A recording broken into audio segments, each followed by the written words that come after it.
우리 성도님들과 함께 하시기를 주님의 이름으로 축복합니다. 사도 바울은 교회가 하나 되는 길을 말합니다. 그 방법으로 바울이 고린도를 개척했을 때에 십자가의 도만을 가르쳤다라고 말씀하고 있습니다. 이제는 성령의 나타남과 능력으로 고린도 교회가 이루어졌음을 가르칩니다.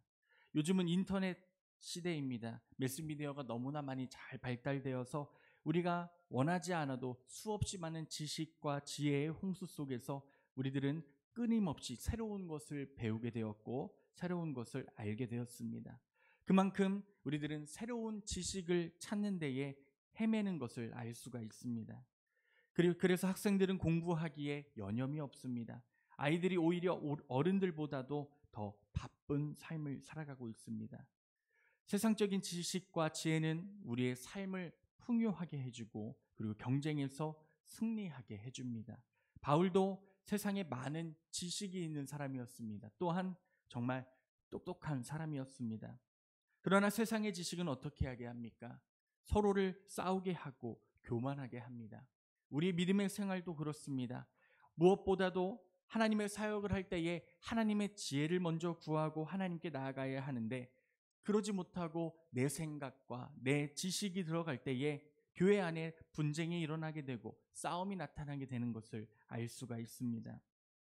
그래서 이 사도 바울은 이 복음의 역사를 섬길 때에 예수 그리스도와 그의 십자가에 못 박히신 것 외에는 알지 아니하기로 작정했다라고 고백을 합니다.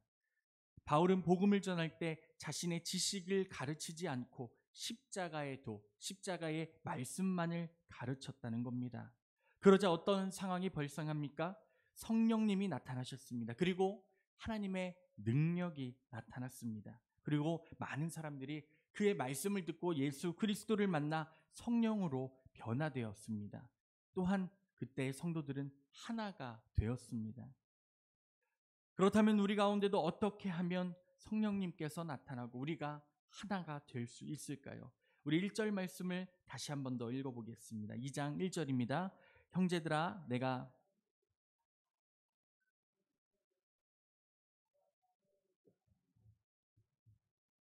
아멘. 사도 바울은 많이 공부했었습니다. 지혜가 있었고 아름다운 말을 할 수 있습니다. 그러나 그는 인간적인 지혜로 말씀을 전하지 않았다고 말합니다. 그는 인간이 가지고 있는 지혜를 포기했다고 이야기합니다. 저도 가끔 메시지를 준비할 때에 다른 목사님들의 설교를 참 많이 듣습니다. 저는 그렇게 머리가 좋은 목회자가 아닙니다. 네. 머리가 좋은 목회자가 아니어서 저도 설교를 준비할 때 참 고민을 많이 합니다. 제가 만약에 설교를 준비하면서 더 멋있게 설교하기 위해서 더 좋은 말, 저도 모르는 말들을 하시는 분들 참 많더라고요. 네, 막 한자 쓰시는 분. 제가 중학교 때 한자를 정말 싫어해가지고 5점을 맞은 적이 있거든요. 네, 그러자 저희 한자 선생님이 담임 선생님이었어요.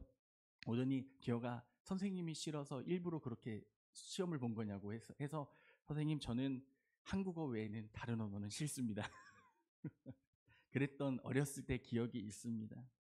제가 만약에 설교를 너무 잘하고 싶어서 이곳저곳 막 좋은 목사님들 말씀만 이렇게 갖다 붙이고 하나님의 말씀을 먼저 구하지 않고 멋있는 말 그러한 것들을 짜집기하여 최고의 메시지를 전하려고 한다면 듣는 성도님들 입장에선 어떨까요? 제가 생각해도 전혀 은혜가 되지 않을 것 같습니다. 저희 가족에게는 두 분의 목사님이 계십니다.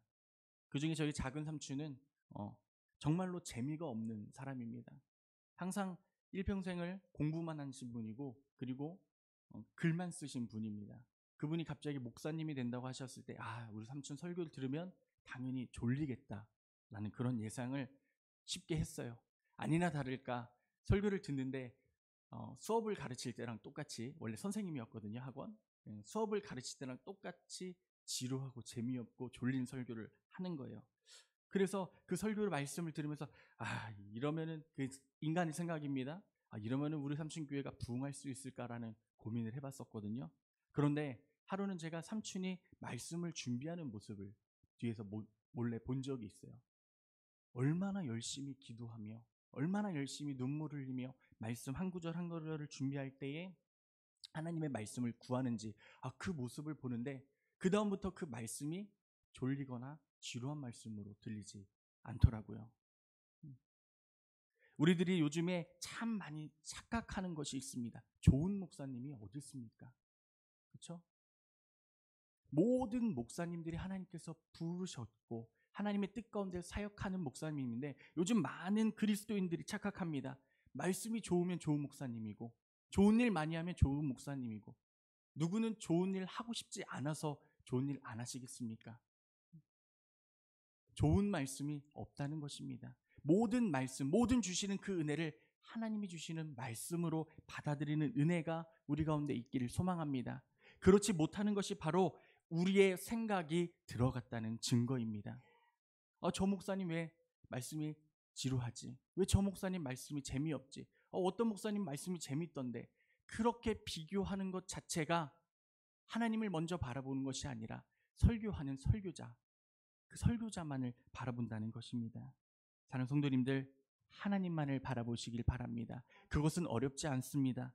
우리의 뜻과 우리의 생각과 우리의 지혜를 내려놓을 때에 사람이 보이는 것이 아니라 그 말씀을 전하는 예수 그리스도의 십자가가 보이게 될 줄로 믿습니다.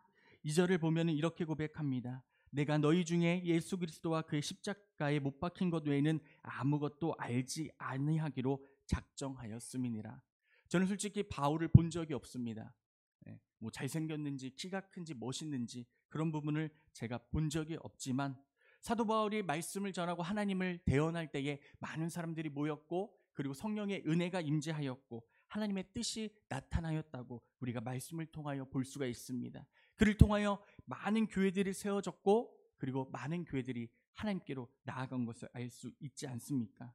그런데 그렇게 누구보다도 멋있을 수 있고 누구보다도 자신을 더 내세울 수 있고 누구보다도 자기가 더 높은 곳에 앉을 수 있는 바울인데 바울은 하나님 앞에 그럼에도 불구하고 자기를 드러내지 않고 예수 그리스도와 그의 십자가에 못 박힌 것 외에는 나는 아무것도 알지 못하겠다라고 믿음으로 고백하고 있는 것입니다.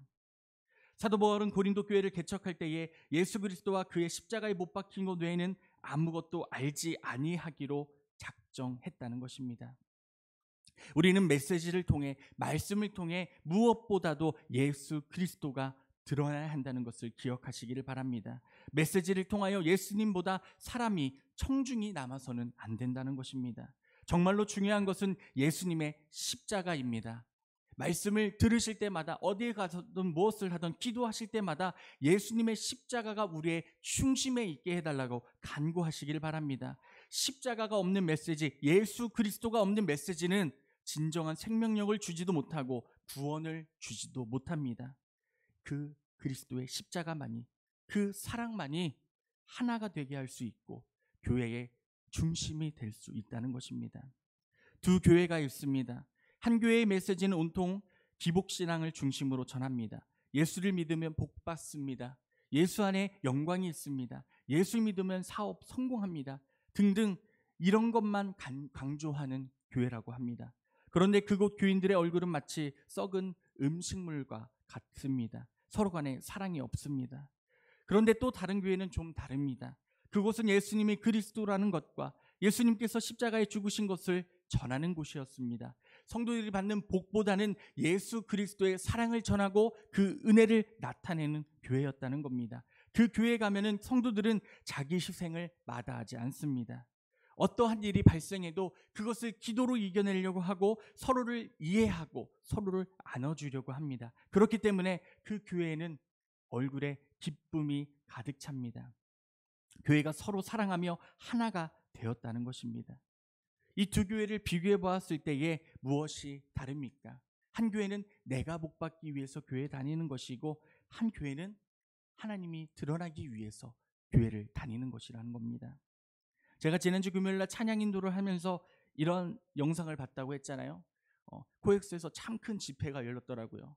그래서 너무나 좋은 찬양이 있길래 그 찬양을 우리 오후 예배 때 한번 불러보려고 열심히 듣고 있는데 가사를 듣다 보니까 가사가 이상합니다. 우리로 하나님이 찬양하는 이유가 뭐죠? 하나님을 우리가 우리 입술로 높여드리기 위해, 우리의 창조주신 하나님을 높여드리기 위해 찬양하는 거잖아요. 그 찬양의 가사는 반대가 됐습니다. 우리가 하나님을 창조했다고. 네. 우리가 창조하신 하나님, 우리의 찬양을 받으시옵소서. 이렇게 고백을 하더라고요. 순간 그 영상을 보면서 머리가 띵합니다. 이놈들 도대체 뭐야? 해서 막 요즘에는 이단들이요, 너무 많은데 그중에서 세력이 큰 이단들은 우리를 교묘하게 속이기 위해서 이름을 바꾸더라고요. 저는 그냥 구원파면 구원파잖아요. 원래는 그 친구도 마가의 다락방이라고 해서 구원파에 속한 집단이에요. 뭐 마가의 다락방이 다 이단은 아닌데 이단으로 판명된 한 곳인데 교세가 엄청 크더라고요. 막 수만 명이 모아서 코엑스에서 찬양을 하더라고요. 그래서 저는 당연히 우리 개신교인 줄 알았어요. 근데 뒷부분에 후렴에 우리가 창조하신 하나님, 우리가 창조하신 하나님, 우리의 찬양을 받으소서, 이렇게 고백을 하는데 말이 됩니까?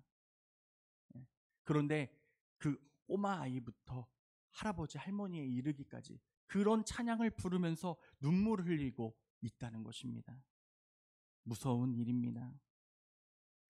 하지만 사도 바울은 그런 모습을 향하여서, 그런 모습을 바라보면서 이렇게 말합니다. 십자가 외에는 다른 것은 없다. 그것은 무슨 뜻입니까? 예수 그리스도 외에는 다른 것은 없다라고 말씀하고 계시는 겁니다. 사랑하는 성도님들, 이를 통하여서 우리가 알 수 있는 것이 있습니다. 사도 바울은 십자가 외에 다른 모든 것을 포기했다는 것입니다. 그냥 포기한 것이 아닙니다. 다 포기한 겁니다. 제가 말해서 대포기를 했다고 이야기할 수 있습니다. 진정한 것을 얻기 위해서는 우리의 포기가 있어야 합니다. 그동안 자신의 지혜를 의지한 것, 학벌을 의지한 것, 지식을 의지한 것, 건강을 의지한 것, 자본을 의지한 것, 자기의 말재주를 의지한 것, 자기의 능력, 자기의 수완, 자기의 물질을 의지한 것들을 우리가 버려야 한다는 것입니다. 좀 더 구체적으로 말해서 자기를 높이지 않겠다고 말하는 것입니다. 자기의 자존심, 자기의 권위를 포기하였다는 것입니다. 사람이 그렇습니다. 누군가가 나에게 와서 멋있어요, 정말 은혜로워요 라고 이야기하면 제 마음이 어떨까요? 당연히 조금씩 이렇게 올라가겠죠. 제가 그래서 키가 큰가 봐요. 그러지 않습니다. 네. 저는 참 쑥스러움이 많은 사람이라서 성도님들이 그렇게 얘기해주면 고개를 못 들겠더라고요. 사도 바울도 그런 마음이 없을 수가 없지 않았을까요? 성도들이 수많은 부흥이 되고 아픈 자가 일어나고 그런 가운데서도 교만해지지 않았고, 그리고 다른 길로 가지 않았을 수 있는 이유, 바로 자신이 갖고 있던 모든 것을 포기하고 예수님만을 바라보았기 때문입니다. 사랑하는 성도님들, 오늘의 말씀을 들으면서 어떠한 것들이 생각나십니까? 우리의 신앙 가운데서도 하나님을 향한 포기가 필요합니다. 혹시 자녀 때문에 기도가 되지 않으십니까?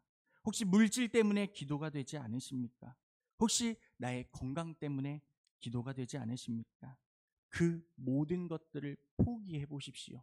그 모든 것들을 내려놓고 다시금 주의 나라와 그 의를 구하며 주님 앞에 나아갈 때에 하나님께서는 우리가 내려놓은 그 기도의 제목들까지도 들어주시고 인도하여 주시는 은혜가 있을 줄로 믿습니다. 제가 1년 반 동안 열심히 기도했던 기도의 제목이 있었습니다. 제 동생이 아기가 안 생겨가지고 1년 반을 열심히 기도를 했거든요. 근데 기도했는데 동생이 아기가 안 생기고 제가 둘째 생겨서 그랬잖아요. 그런데 지난주 토요일 날 지지난주 토요일 날 새벽 설교하고 이제 기도를 하려고, 또 이제 제 두 번째 기도 제목이니까 하나님 저희 동생 가정에 태의 문을 열어주십시오 하는데 마음건데 하나님이 그만 기도해도 되겠다라고 하시더라고요. 그래서 기도를 하지 않고 있는데 그 다음 주에 동생 부부한테 연락이 왔어요. 갑자기 저희 집에 잘 안 오거든요. 근데 광복절날 밥 먹으러 오겠다는 거예요. 그래서 그 소식을 전하러 오겠구나 했는데 엊그저께 왔는데 아니라는 거예요. 네, 아니래요. 그래서 마음에 좀 실망이 있었죠. 그러면서 갑자기 엄마 아빠를 다 모이라고 하고 가방에서 뭘 꺼내더니 너무 티가 나, 거짓말하는 게. 사진을 보여주면서 아기가 생겼다고 하는 거예요.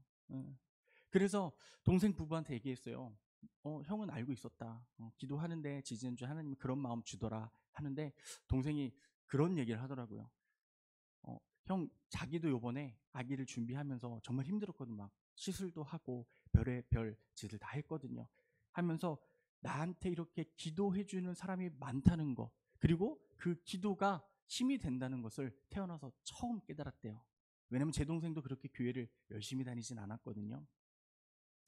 그만큼 우리가 우리의 삶의 기도의 제목을 내려놓고 하나님께 기도할 때에 하나님이 주시는 채우심이 있을 줄로 믿습니다. 아멘. 하나님은 일하십니다. 아멘. 하나님은 우리 성도님들을 향하여 지금도 일하고 계시고요. 하나님께서는 지금도 우리에게 하나님께서는 복의 복, 은혜, 우리가 모든 것을 포기하고 주님만을 바라볼 때에 그 은혜를 허락하여 주실 줄로 믿습니다.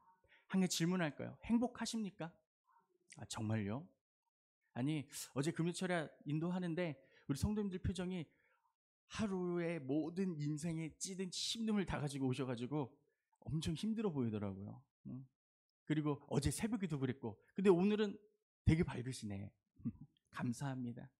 하나님이 주시는 그 복된 복을 누릴 때에 새벽이든 밤이든 우리 하루가 고되고 힘들었던 간에 하나님께서 주시는 그 복으로 인하여 우리의 삶이 기쁨이 될 줄로 믿습니다. 오늘 하루 어떻게 살아가시겠습니까? 고린도 교회에는 분열이 있었습니다. 그래서 그 분열 때문에 고린도 교회 교인들이 사도 바울에게 편지를 썼습니다. 그리고 그 편지의 대답이 우리가 지금 읽어가고 있는 고린도 전서 후서입니다.